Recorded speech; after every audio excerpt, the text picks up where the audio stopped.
Hello, everyone. Welcome to Everything Arsenal and welcome to the match preview for Arsenal's game week 11 match against Watford. 9 games unbeaten. If we go through this game without a loss, it's 10 games unbeaten. What a run. No one would have expected that after that City loss. I have a guest with me as always, Zuhum, back with me again. I'll introduce him in a couple of minutes, but first I'm going to go through what we are going to be going through today. First off, obviously the match preview. I'm going to be going through the all-time record for this fixture, our Emirates record against Watford, our AUBAMEYANG's record, our strikers record against Watford, and also this weekend it's MIKEL ARTETA'S 100th game in charge of Arsenal. So we will be going through our best games and worst games under MIKEL ARTETA. So home, how are you, man? I'm good, man. I'm very good. The form of Arsenal usually helps increase the likelihood of a better mood for me as an Arsenal fan. Apparently there's a study that across all sports fans, as long as a man's team is doing well, it's very likely that they'll be in a better mood as well. So yeah, that's me right now. It's very true. But maybe you mentioned early in the intro that maybe after Man City we wouldn't have expected good form in this way, but I think I'm not that surprised. I think we've talked about the immediate impact that we expect as Arsenal fans and analysts, that the new players would have had should they have had good starts in their own individual careers for Arsenal. So the fact that they've all been together, they've been playing together consistently. We've had a few sicknesses and a few knocks, but overall, most of the squad has stuck together and played together regularly. And I think we've seen what's the word? What's the phrase? I think we're bearing the fruits of our labor or something. Yeah. But yeah, I'm very happy. And I remember 3 weeks ago on my Nearly Footballers podcast and on another channel called One to TV on YouTube, I told guys, and initially maybe some even Arsenal fans would have thought it was a bold statement, but I remember thinking to myself, after the United Leicester game, there's a real chance that we could end up in the top four comfortably, or very, very close to top four before the next international break, which is after this weekend. So yeah, I'm very excited. Hopefully we get the 3 points. But yeah, let's get right into it. Awesome. So if you're just joining on YouTube, make sure to hit the like button and to subscribe. Close to 10K, so make sure to subscribe and help me get to 10,000. And also on Facebook as well, we are closing in on around 6K, so make sure to follow and like as well. So it's going to be a big week. You're just gonna slide that in there. You're almost down to the first 10,000 subscribers. I mean, well you have to start somewhere. That's not my target. That's why I'm just sliding in. That's not my target. It's a milestone that should definitely be celebrated. I always imagine. I always imagine 1 million. Just imagine 1 million. No, don't imagine, bro. Don't imagine. Yeah, you have to aim big. But hey, even getting 100, 100 people watching you, that's crazy in itself. So thank you everyone for subscribing. If you've already subscribed, I appreciate it. So it's Arsenal against Watford this weekend, the last game before the next international break. So I want us to start there. The international break is about to again another 2 weeks without Premier League football, and a couple of our players have been snapped by Southgate. So I wanted to start there. Obviously, Saka and Ramsdale have been picked, but Ben White and Smith Rowe haven't. So do you think it's fair that both of them haven't picked? But the first question from that is, I did put a poll in the community tab and asked people, how come Smith Rowe hasn't been picked, and he's probably been our best player so far this season? And someone actually said he believes that Smith Rowe is better than Saka right now. So who do you think is further ahead of the other in terms of the English pecking order? Is it Saka or Smith Rowe? And do you think Saka is definitely ahead of Smith Rowe? Yeah, I think he's ahead. He might be off form, or maybe not in as hot form as Emile Smith Rowe, right? But I genuinely believe, Emile Smith Rowe, I agree with that statement that he's been our best player so far. He has. At times, he's literally carried the team, goals, assists, crucial assists in big games. and apart from a few missed chances, he would have had even more. But both, I think, first of all, let's commend Aaron Ramsdale for absolutely turning around the situation in terms of his perception to not only our rival fans, but Yeah. also a lot of our Arsenal fans. Yeah. I think actually I've been meaning to get on the show to ask you this question about Ramsdale specifically. We know Ramsdale was an Arteta signing. We know that Edu, after initially sounding out the price tag for Aaron Ramsdale from Sheffield, and us being told, he's going to be upwards of 30, close to 40 million pounds, that was going to be a too steep a price for us. So Edu had suggested a number of backups, like Neto from the second choice Barcelona's keeper. We've heard of the Onana links, and he would have been available to play after this upcoming international break. But Arteta stuck to his guns, and he even employed tactics where initially we put in a bid, and when Sheffield United said no, we pretended we were looking at other targets, and then they came back to us and said, "Okay, fine, let's discuss." So does that kind of signing, Glenn? Does that kind of signing, that kind of insistence on signing a guy like Aaron Ramsdale, who was in 3 different teams that have been relegated to 3 years consecutively, and knowing exactly what he wanted, does that give you any belief in Arteta, or at least increase your belief in Arteta as a manager? Yeah, because the keeper we had is not useless. Let's remember that as fast. So taking out Leno, I know some people don't like Leno, but I think Leno in terms of shot stopping is still very good. Maybe in other abilities are not high as we want it to be, but shot stopping is always very good. So making that decision in terms of taking out Leno completely and bringing in Ramsdale, a player who, in fact, 90% of people did not want him. Taking that decision, because if it goes wrong, you're in big trouble. We finished 8th 2 seasons in a row. We've made so many poor signings over the years. Expensive signings that haven't worked out. So this one had to be absolutely correct.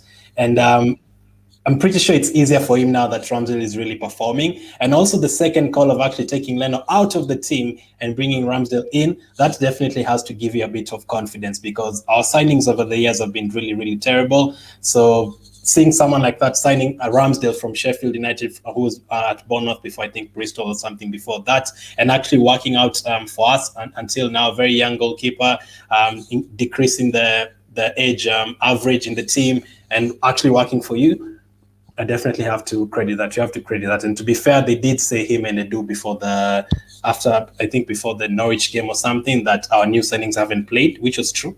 And since they started playing, we've been improving. So that has to give you some confidence for sure. Yeah, I think it's very it's the just reward that Ramsdale has been given a call up to the England squad, because I genuinely believe he's a better keeper than the English keepers. I think he's one of the best keepers in the league based on recent form. Not only in terms of shot stopping, his distribution is immense. He's probably one of the best passers we have. And and I'm including some of our best passers, like who are supposed to be our best passers, like Martin Odegaard, Partey, Xhaka. So it's very interesting that his distribution is so good. But I think what I like about him even more than Leno, because I did love Leno, I still do. I still think he's a top keeper, and I think wherever he goes after this season, he's still going to be a top keeper, and he's still going to feature regularly for the German national team, for example. But like the passion that Aaron Ramsdale has, the way he connects with the fans. Something we've been talking about, I think you and I talked about, is Arteta, for example, these days. It feels like him and his squad, young squad, are building a really strong relationship with the Arsenal fan base, the match-going fan base. I wish I could be part of that. I wish we could be a part of that. Hopefully one day we get to travel under Everything Arsenal podcast. But, fingers crossed. But at the end of the day, I think the moment I saw that was the first moment I saw Aaron Ramsdale was after the Norwich game. I think they had a free kick, and Gabriel blocked the free kick with his head, and he immediately got up and picked up Gabriel and his wall, like, well done, lads, with a lot more cussing, of course. And then against Burnley, I remember when Kieran Tierney was sitting on the floor. I think we've discussed this before as well. One of the Burnley players tried to get on him and shout at him. Yeah. Aaron Ramsdale came in with a big hand, like, back off my player. But then after that win, we won 1-0, 1-0 against Burnley. He tweeted or put it on his Instagram story. He said 1-0 to the Arsenal. The fact that he resonates with the tradition and the culture of the club is obviously because he's English, and the personality that he has, it allows him to understand that. Whereas an international goalkeeper, if we had an Andre Onana, if we had Neto, if we had Bernd Leno in that game, they probably would have said something more mainstream, like 3 points up the Gunners. Let's go on to next week. You know what I mean? Yeah. But yeah, I mean, the way he celebrates his saves, the way he does every single thing it just feels like it's almost like he's been an Arsenal fan for all his life. So I feel like, he's also been nominated for Player of the Month, which is the first keeper to do that ever since 2016, sometime in 2016. So it just shows you, considering the level of goalkeeping around that we have. We have Mendy, we have guys like Alisson, Ederson, and none of them have managed that run of form, but he has. So it just puts him in good stead, in my opinion. So hopefully, we get more and more of this. We are second on the table since Ramsdale started playing. Basically, if the season started against when Ramsdale played his first game, he would have been second. So you definitely think he deserves a spot in England. You think he should be the first choice goalkeeper ahead of Pickford? I fully believe that. I think you see what Ramsdale did for us when he came in terms of its distribution. He can do that much better. He doesn't even, like, Pickford is not even a comparison to distribution, because Pickford just kicks the ball long. Ramsdale is so much more accomplished on the ball. So, in my opinion, if they believe in Ramsdale, if they give him that chance, I feel like he could transform their play and even help Gareth Southgate look like a better manager. Okay, so, what about these two guys? Do you think it's too early for Smith Rowe to get a call up, or do you think he's being unfairly judged by Southgate? No, I don't think so, because think about, for example, recently Mount got selected, right? Mount got selected, and he gets played in advanced roles quite regularly. He doesn't necessarily always play in an advanced role, but he plays in a position quite regularly that Emile Smith Rowe could plug into very, very easily. And Emile Smith Rowe has been in much better form than Mount. Mount obviously had an injury. He did score that hat trick against Norwich at home when they beat them 7-0. But I mean, apart from that, he hasn't necessarily lit the league up, whereas Emile Smith Rowe has. So I feel like Emile Smith Rowe going to the under-21s it's a step below him, in my opinion. He should definitely be mixing it up with the Premier League, starting 11 players of the other clubs, that get selected. Jordan Henderson, Harry Kane, and all these men. Like, he should be linking up with those guys now, because he's at a different level. Yeah. What about who would you have left out from the English squad? Because Ward-Prowse has been picked and such kind of players. Who would you have left out for Smith Rowe? I think Mason Mount. To be honest, I would have taken out Mason Mount. Is currently also injured? But you see, in my opinion, Mason Mount and Bukayo Saka got selected on the basis of familiarity. Gareth Southgate knows the players. They haven't necessarily been in good form. So in that regard, I think Emile Smith Rowe has deserved a call-up more than Bukayo Saka and Mason Mount. Emile Smith Rowe, I said that right. But, it is what it is. I think I feel like he shouldn't necessarily take that in a bad way. I feel like he should just continue doing his work, because he's been our best player, and that's something he should definitely be proud of. Another player who I feel does not deserve to be left out is Ben White. You had him in the picture earlier, but for example, how has Ben White been left out but Tyrone Mings gets picked? Tyrone Mings was dropped in the last Aston Villa game. I felt he was a bit sus. Sorry, he was left out of the last Aston Villa game. Mings. Yeah, I mean, think about that. And Aston Villa have been in a dreaded run of form collectively, and he's apparently supposed to be their best centre back. So it tells you all you need to know. Like, I think Gareth Southgate overall isn't a good manager. I feel he's a very average manager with a lot of good players who are carrying him. Yeah. And he plays such a basic formation, such a negative formation. He doesn't play good football, in my opinion. Relies way too heavily on set pieces and the individual brilliance of his own players. So I'm not surprised. You know, if someone chooses Pickford and Tyrone Mings, of course he's not going to choose Ben White and Emil Smith Rowe. He's poor. Yeah, absolutely agree. And then now Ben White, maybe Smith Rowe, I definitely do think he should be on there. For Ben White, he's had a couple of poor games for Arsenal this season, to be fair. But if you compare him to the ones who have been picked, they've been terrible. I know someone like Maguire could be picked just because he has some leadership in him, but he's been terrible for United. United have been conceding two plus goals every single game, but he still gets picked. So we have to wait and see. Listen, we are not English fans. So that takes me to the next question, which is... No, but before you go there, just one more thing on Ben White. You know, Ben White is another player that I feel would help transform the way England play. You know? In the same way that Aaron... Because his passing, his distribution, his calmness on the ball is so immense. You know, he could probably play holding midfield for us and still offer attacking contributions. His passing is so good. So... And his blocks. Bro, the way this guy blocks, makes crucial blocks in the area. Yeah. Fantastic.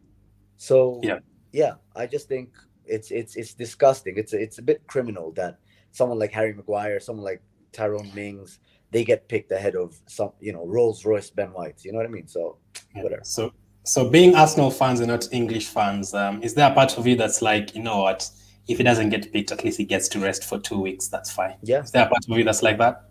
Like Ben White, at least he gets to rest. On 1-2TV, on NFP, the other platforms I'm on, you know, guys make fun of me because, you know, Arsenal players, you know, when the rest of the top 6 clubs players go away for international duty, Arsenal players are just training videos. You know, they're still just at London Colney. And for me, I'm like, you think I'm gonna feel hurt by that? I'm glad, because that gives us even more rest. These guys are gonna be fitter. They're gonna be readier when, you know, they're not gonna suffer from the international break hangover that other clubs do. And obviously we're not gonna suffer from any European fixtures hangovers as well, because, you know, we're just training at home. So I'm glad, because this improves our chance. Because Glenn, like, I don't want us to finish top 6. If we're not finishing in top 4, I don't want to play Europa League again. I'm tired, and I don't think it benefits us. I don't think the 30 million odd pounds that we get from TV rights, for example, I don't think that's worth it. You know, I think I'm better off. I feel like we're better off building a squad that can immediately challenge for top 4 spots, you know, and knock one of the top 4 guys out and qualify for the Champions League. And listen, I know this is going to be the 11th game on Sunday, I believe, but the fixtures, no matter what period of the year, they're going to be lighter for us than they are going to be for other clubs. Simple as. You know, if you don't finish in the top 6 and you end up winning the Carabao Cup, you're into the Conference League. So how things have turned out right now, I think you have to get back in the top 6. I usually see the Europa League as a chance to practice. Right now, between Sunday and the next game on Sunday, you have no room for error. You have to get it right through training from Monday to Friday. In the Europa League, at least you can be like, you know what, today against Red Bull, whichever team you're playing, let's try out Cedric on the right and let's try out Tomiyasu on the left. You could say that in a Europa League game. But if you have Liverpool today and Everton next week away, it's going to be very hard. So I usually look at the Europa League as a chance to build something, a chance for these other players to play. So hopefully we do improve from last season, though. No, I think what's good right now is the fact that, you know, we have this one season for Arteta to really get as many training sessions in to develop that style, that philosophy that we need to develop. And then the Europa League, should we fail to, you know, qualify for Champions League and we fall into the Europa League qualification spots, it's not going to be as bad as us getting Europa League this season, because Arteta would have hopefully already instilled a style of play, a philosophy, that not only applies to our first team, but also our second team and our third team and so on and so forth, all the way down to the academy. So hopefully, you know, like this season, we definitely need more training sessions in between games. Next season, probably not, you know? We have to we have to get it right. So I'm actually okay with going to the Europa League fast, because I just imagine if we go to the Champions League today and we play against Bayern Munich, it gets smashed still. Even with this team, it gets smashed 4-5. Bayern Munich are machine. So I usually don't feel like we are ready for the Champions League yet. Yes, some teams like Barcelona have dropped off, but I don't think we are ready yet to face teams like Barcelona. But you have to test yourself out, I know. I know. Listen, at the end of the day, even if we enter the Champions League, it's not about how we do against Bayern Munich and the other top clubs that are meant to be contending for the title. At this point in time, we need to get into the Champions League just to make sure we stay within the mix. Get into the group stages and get out of the group stages, which is where we left off the Champions League. That's where we need to get back to. And I feel like we could compete and get a result against some of the top sides. I do. And I think I say that because I've seen the results around them. Where you've seen Real Madrid, Barcelona struggle. Bayern Munich were beaten by Frankfurt, I think 5-0 or no, Mönchengladbach. Yeah, 5-0 recently. Inter Milan, AC Milan, all these big clubs. They're not necessarily having the easiest time domestically. So I feel like we could definitely make a few upsets. Maybe not to Bayern Munich, but if we play an Inter Milan, maybe not. But listen, let's not get ahead of ourselves. Let's go back to the Watford preview now. Because if we do this, we can end up having like a 3-hour show. That is part of it. If you win the Watford game, you might go into the Champions League. That is part of it. This is one of the games you need to win if you're going to get there. So, speaking of this weekend is Mikel Arteta's 100th game as Arsenal manager. Time flies. I did not even know Saka's already hit 100 games for Arsenal. And Arteta does seem like 100 games. So, can we take a look at Arteta's record as Arsenal manager? So, I'll put it on screen as soon as I find it, which I have. So, this is the last few Arsenal managers. So George Graham had the most wins in the first 100 games. He had 56 wins, 21 draws, and 23 defeats. Currently on 99 games is Mikel Arteta, who has 53 wins from the 100 games, which is more than Wenger, which is more than Chapman, which is more than Alisson, Whittaker, Terry Neal, and all the others who've been there before since the 1910s, 1906. Not sure how many of you were there then, but I've seen a lot of critics saying stats can lie, that Arteta has not been that good. Do you agree with that? No, I don't agree at all. I mean, look, obviously a lot of people will immediately go to the amount of wins, right? But it's very easy to look away from the amount of losses. It's the defeats are 26, despite us having 53 wins. Arsene Wenger had 2 fewer wins than Arteta, and could be 3 fewer wins, but he definitely got more points on the board: 31 draws, 51 wins, and much fewer losses. He lost the fewest amount of games in his first 100 games in Arsenal managerial history. So, listen, I think everything that should be said about Arteta is the fact that he came into a club that was in complete disarray. We struggled to move on players that were considered deadweights because of their higher wages. We had a lot of toxicity within the club. We had a lot of instability because of the amount of changes. I think he's done as well as he possibly could. If he was a manager coming into like Man City or Liverpool, where everything is kind of set up, the changes have been made a few months before, way before. I think he would have done even better. But he's done well, in my opinion. And this season is really going to be the litmus test, the proper litmus test, as compared to the last 1.5 previous seasons. Okay, so looking at the 99 games he's been in charge, which was your favorite game under Mikel Arteta? My favorite game under Arteta, I think I'd have to say the most recent win over Tottenham Hotspur, 3-1. We needed a big win. We'd only just beat it, only Norwich, only Burnley. So the fact that we performed it the way that we did, and we had 3 goals in the first half was fantastic. A few notable ones, of course. You can't ignore the FA Cup win against Chelsea. Can't ignore that. We won a trophy. That's a big mention. There were some crucial wins in that run, in the FA Cup run against Man City as well. We also beat Liverpool at some point in the Community Shield and in the league before the Community Shield. So there's been some big games. Also, the United wins really helpful because we got a lot of noise, a lot of stick from United fans. You know, so the fact that he beat OGS and Ole is a good thing. Yeah.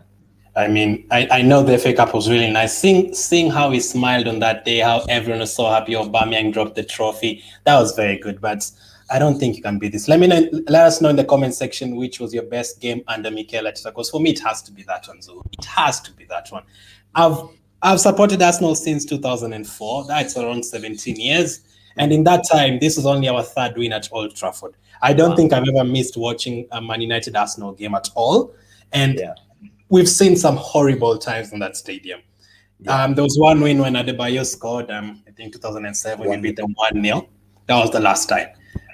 We obviously also beat them in 2015 in the FA Cup where Welbeck scored against them. That was the only 2 wins we picked up there. That was on our way to winning our second FA Cup in 2 years.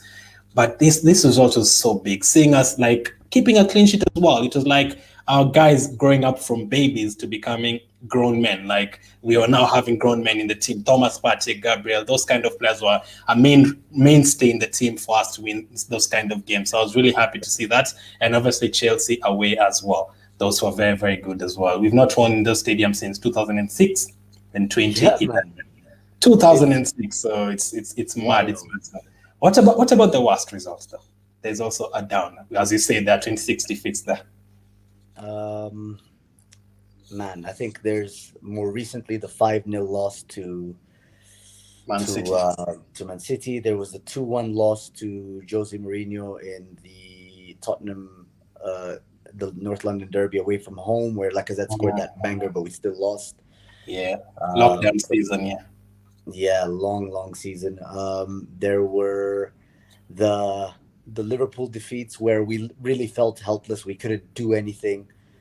But I think some of the big losses, I think, were outside of his responsibility. You know, the really painful losses against Burnley at home, Crystal Palace, dropping point against Crystal Palace. There was which game was this? God damn it! I'm fluffing over here. There are so many last season. I know. There's so many. The Wolves. Remember the Wolves one? That's the one I was trying at the Molyneux. I mean, that really painful, but we actually played well in that game. Yeah, not much could have been done because it was just bad refereeing costing us, and we were playing so well. And I think that's what made it so painful, is that we were playing so well. But there's been a number, man. There's been a huge number. For me, it's not even a defeat. Can you imagine? It wasn't even a defeat. It was a Which draw. one? Arsenal 0, Villarreal 0. Arsenal 0, Villarreal 0.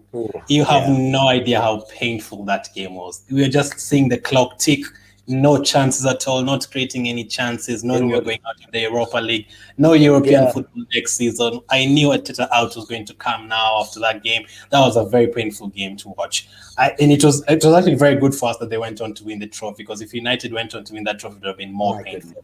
It would have been more painful. So the Arsenal 0, Villarreal 0 was my worst result, and under Mikel Arteta, it wasn't even a defeat. So those games against Villarreal are very, very painful. But 100 games for Mikel Arteta. Let us know how you feel about it. Do you feel he's done well in the 100 games? What rating would you give him out of 10 in those 100 games? What would you give him for 2 out of 10 in the 99 games? I think I'd give him 6.5.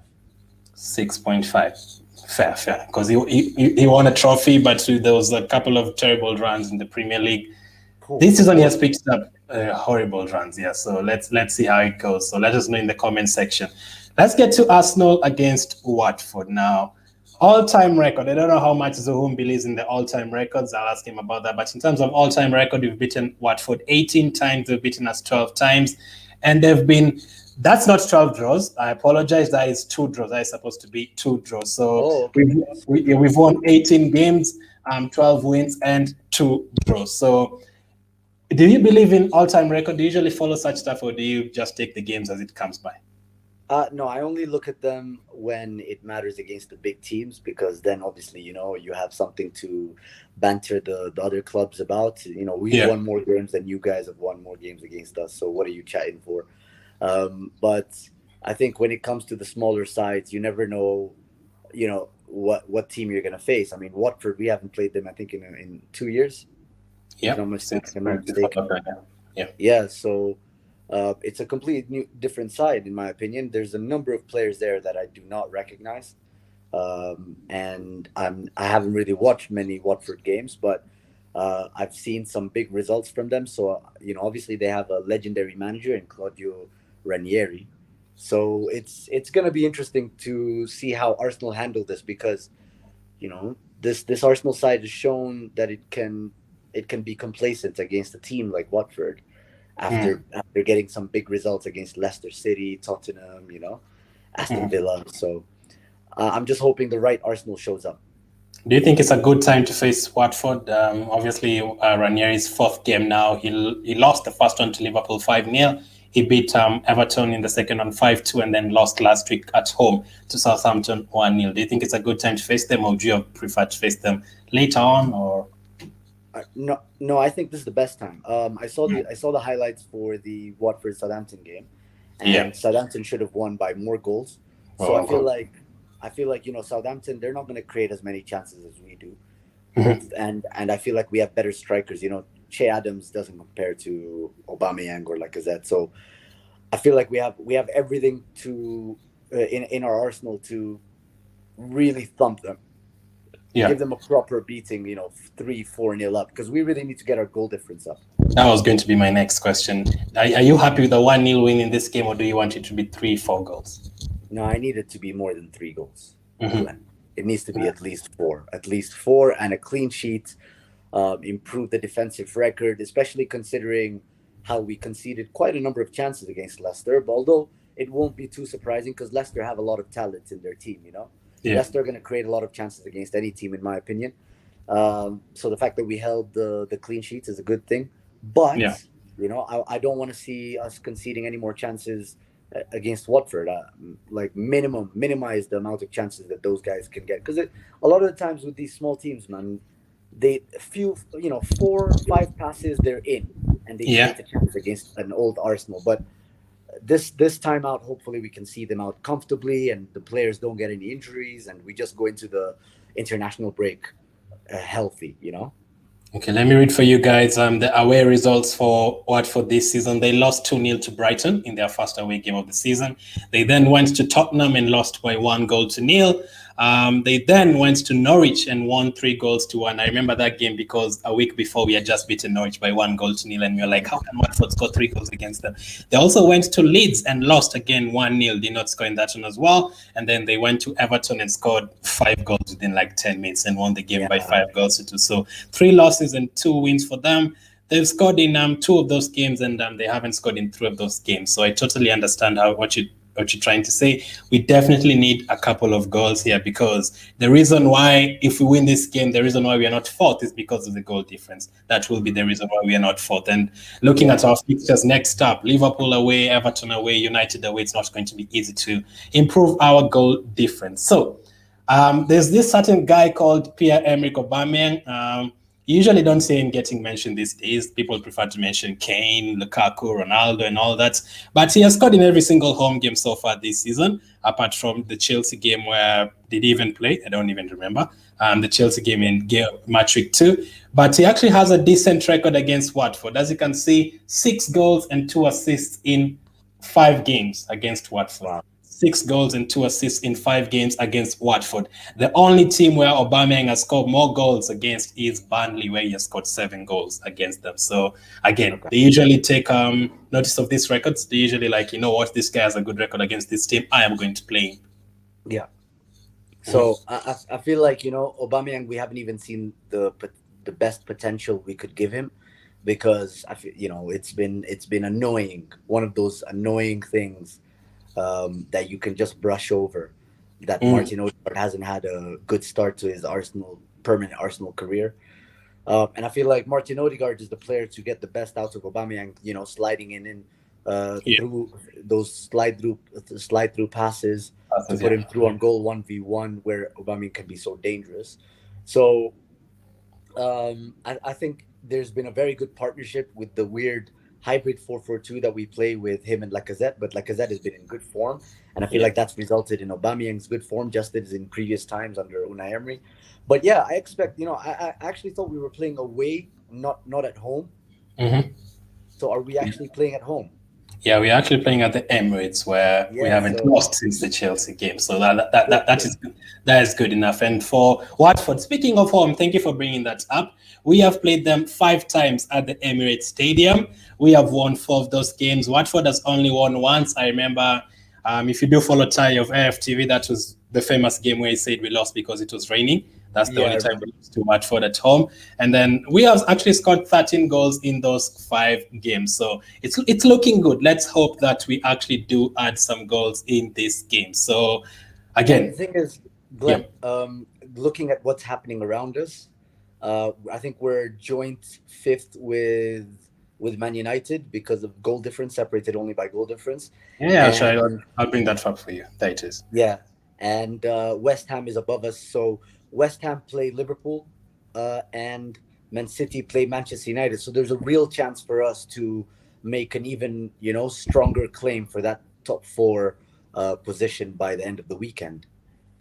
Yeah, I mean, as you can see, Arsenal are on 17 points and West Ham are on 20. You would expect, I'm not saying it's going to happen, you would expect City to beat United and Liverpool to beat West Ham, and Arsenal will beat Watford. That is what you would expect. So that will put us on 20 points alongside West Ham. But as you can see, their goal difference is 9 and ours is -1. I usually look at this and I'm like, wow, how can Chelsea have 23 goals and you have -1? And usually after the season gets to the middle, these guys usually have like 50 and we usually have like 5. So you're like, wow, why did they score 45 more goals than us? That's usually something crazy. But yeah, we have a chance of at least, I'd be happy with getting into the top 5. So we definitely need a win. And even if United draw with City, top 5 heading into the international break, I'd definitely be happy with that, considering Liverpool after that. So I wanted to also ask you about the Liverpool game. Obviously, we'll talk about it soon. But Liverpool against Arsenal, I did hear someone tell me, we've done well, but I'm waiting to see how we do against Liverpool.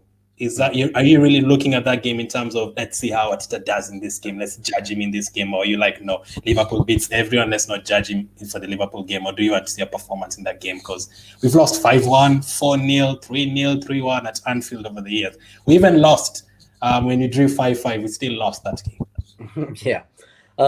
No, I mean, it's a fair remark from that person. I think whenever you play the big teams, it gives you signs of where you are in terms of the progress of your team. And if I was to say one thing about the upcoming Liverpool game in a couple of weeks, it would be that this is the readiest that Arteta has ever made Arsenal to play a side like Liverpool, because we were not ready to play Man City at the time that we did, or Chelsea, because injuries and all that came with it, the illnesses and whatnot. But this is the readiest we would have been now to play a top side, and that's because we have our defensive players back in play. We have Partey back, whereas we missed him against Chelsea and what do you call these guys? Man City. We missed having a proper midfield partner for him. We missed a fit and ready Emil Smith Rowe and Bukayo Saka. They weren't there to link up together and whatnot, because it was pretty much all Emil Smith Rowe. Martin Odegaard wasn't having a great game. Aaron Ramsdale hadn't even started playing for us. So yeah, I'm very ready. I think, for example, right, this Arsenal side now is more fit to playing out the back against a side like Liverpool who like to press. This Arsenal side is defensively more solid to defend against the likes of Mo Salah, Sadio Mane, and whatnot. You'd back Tomiyasu to keep Mane quiet over Cedric Bellerin or Maitland-Niles over 90 minutes, right? Yeah. You'd back a defensive duo of Gabriel and Ben White rather than Rob Holding and Pablo Mari. You know what I mean? And exactly. Mustafi has been there for those defeats. And them guys, right? And if Kieran Tierney isn't ready, you don't want to see Sead Kolasinac or Maitland-Niles or Granit Xhaka at left back. You want to see Nuno Tavares, who has been very good. You know, he can keep up defensively, he can keep up attacking wise, he can produce, he offers much more in his skill set than Kieran Tierney does, for example. But overall, there's more variety about our team now than before. So this is the readiest we could be, and hopefully we go into that international break off a win.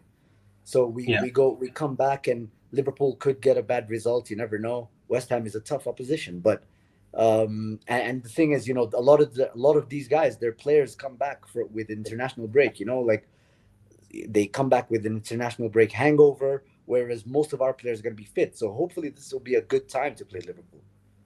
Absolutely, but that will be in 2 weeks. We do have a game on Sunday at 2:00 UK time. We have a game against Watford. So come to your comments now, because the first question is about the lineup. Rishab says Tavares to start or Tierney. So he says provided the latter is fit. They actually did say it's around 80% fit. So would you throw Tierney straight back in, or would you play Tavares?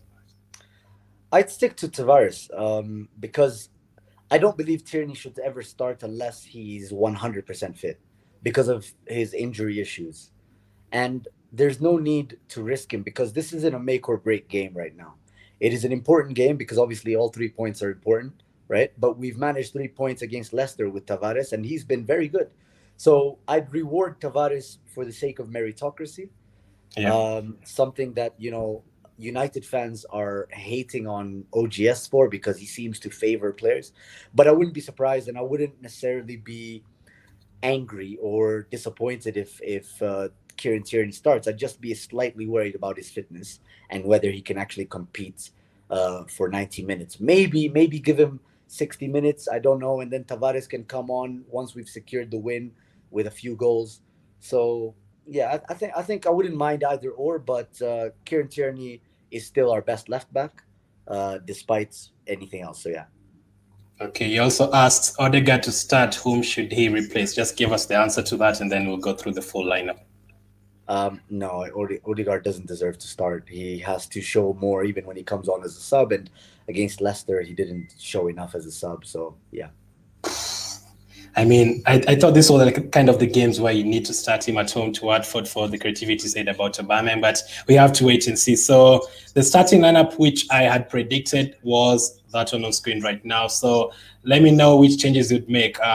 This is what I would expect ARTETA to do against Watford. Ramsdale in goal, Tavares, Gabriel, Ben White, and Tomiyasu at the back, and then Partey as the lone holding midfielder. We have seen that against Burnley and Crystal Palace, although it didn't work against Burnley and also didn't work against Crystal Palace from the 30th minute to the 90th minute, having all those attacking players. And then Smith Rowe and Odegaard as the 2 number 10s, and then AUBAMEYANG and Lacazette up front together with Saka drifting to the right and Smith Rowe drifting to the left. So would you be happy with that, or as you said, would you take Odegaard out for who? For Lacazette, but Lacazette is already in. Lacazette is already in. Yeah. Then that means you've taken out Lokonga. Yeah. And I feel like what Watford offer in terms of personnel. I mean, you think about the power and the pace of Moussa Sissoko. I think we're gonna need a bit more strength in our midfield. Martin Odegaard won't offer that, and that's why for me Lokonga I think should start, and Lacazette should start ahead of Martin Odegaard, because Lacazette is probably going to be able to help us keep the ball better than Martin Odegaard in midfield and help us progress the play, because he's tougher. He's got more aggression about him, so he should be able to do that better than Martin Odegaard. Okay, but with that lineup, I'm sure like we should definitely create more chances. If we have that lineup, we should definitely create more chances against Watford. I understand they do have Sissoko, but hey, they don't have Capu and Doucouré anymore. So Sissoko should be able to. We should be able to handle Sissoko. Who is Sissoko? What has Sissoko done in the last 6 years in the Premier League? So true. We should be able to handle him. But I do get what you're saying. Babu O says Saka is a threat who requires double team. He deserves to be in the team, in the English team. Let's see. let's hope the right Arsenal shows up and not being overconfident. Yep, as the home said, we do usually see that. And also for Sola, how you, he says, Glenn, please, any news on Vlahovic, Dusan? We've talked about this Fiorentina striker before. First of all, is he a guy you still want at Arsenal? I think so, because, but I'm not necessarily thinking about it in the immediate term, because we have Lacazette until the end of the season, and I'm hearing he could cost close to 80 million euros, which is, that's a lot of players for an unproven striker. So yeah, I don't know. I just feel like it's not the most important thing for me right now. I don't even like thinking about transfers, but I wouldn't mind a new signing. And if it's to be made as soon as January, then I feel like that would just improve our chances of finishing in the top 4, assuming he comes in and does well. It would. AUBAMEYANG is going to the African Cup, and I did hear that they're going to be actually going in December because of the COVID restrictions and everything. They have to go then, like stay somewhere for like 10 days, so they could move early, like in December and not January. So if AUBAMEYANG goes, you'd have imagined, okay, a chance for Pepe, but Pepe is also going. Partey is also going. So we'll have the FA Cup. We are playing against Manchester City on January 1st. Thank you for that. Happy New Year against Manchester City without any of our players. I don't think Martinelli will be able to handle the Premier League and the FA Cup, and if we're in the Carabao Cup semi-final as well during that period. Are you happy with signing a player like this, or would you take a player on loan, for example? If it's possible, I wouldn't mind taking him on loan with an obligation to buy, in the summer. But either way, I mean, if you're going to spend the money now, it's probably going to be on a striker, not on any other player. It's going to be on a striker, because I feel like we still need to get more goals out of Lacazette and AUBAMEYANG. Of course, AUBAMEYANG didn't score against Leicester. He came very close. But yeah, hopefully we get in a striker that can chip in goals, because we're going to need that to make the difference in the games against Man City, in the games against Manchester United, and the Carabao Cup semi-finals, should we go through. So yeah, let's see. The good thing is that we're getting goals from midfield. We're getting goals from Saka. We're getting goals from Saka. Sorry, we're getting goals and assists from midfield, like we are getting goals from Smith. Like Partey is now scoring goals. I mean, Partey is scoring goals now. That is what we needed. And defenders, Gabriel. Yeah. Now let's hope Tomiyasu gets into that list as well. So that is your answer for Sola. They're talking about 80 million pounds. Could be in January, but I really doubt. But by the end of the season, could be the guy we are signing if Lacazette leaves. But I really, really doubt you're going to splash 80 million on him. I also saw that in the Di Marzio article, that someone said within the article, Di Marzio also said that Dusan Vlahovic doesn't want to come to Arsenal initially. He's waiting to see what the other big clubs want to do before he makes a decision. So it feels very Houssem Aouar situation like. So I'm not ready for that again. I wouldn't feel annoyed or whatever. I don't care if he doesn't sign. I think at some point we should be able to get a good enough striker to replace Lacazette. Awesome. So next up is the match prediction zone. But first, as you can see, we beat Norwich, we beat Burnley, we beat Wimbledon, we beat Tottenham, we beat Brighton. We didn't beat Brighton. I wish we drew with Brighton. We drew with Crystal Palace. We beat Aston Villa.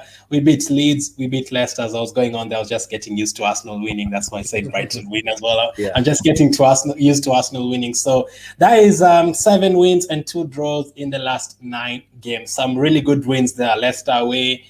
Tottenham as well at home was a really good win. Burnley away was a solid win. You would have expected a win against Norwich, Burnley, Wimbledon, Leeds at home.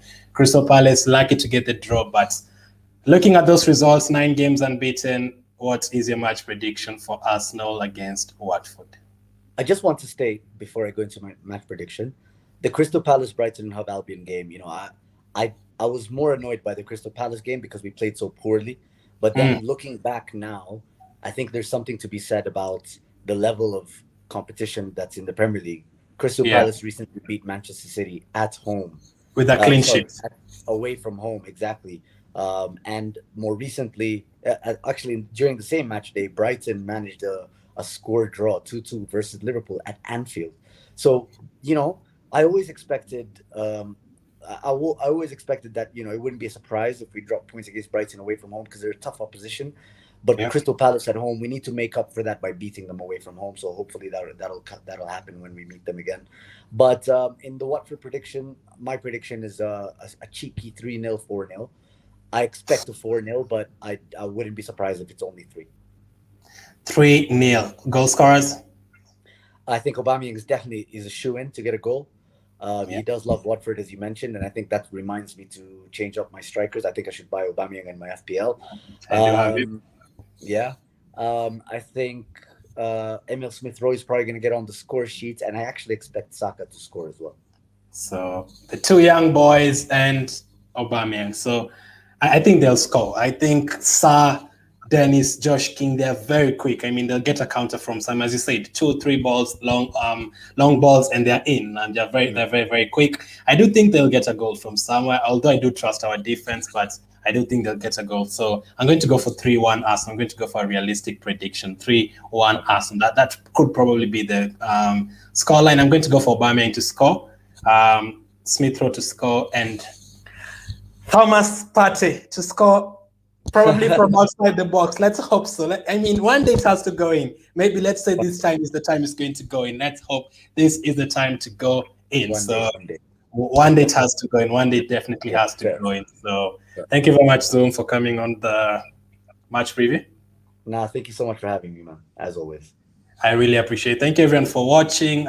Make sure to hit the like button. Make sure to subscribe. If you're watching on Facebook, make sure to follow the page and hit the like button. It's Arsenal against Watford this weekend, looking to make it 10 games unbeaten. Will we be able to do that? Will Aubameyang add to his good record against Watford? Will Smith-Rowe prove Gareth Southgate wrong? Let's hope so. Thank you for watching. Keep staying safe, and I'll catch up with you guys on the next one.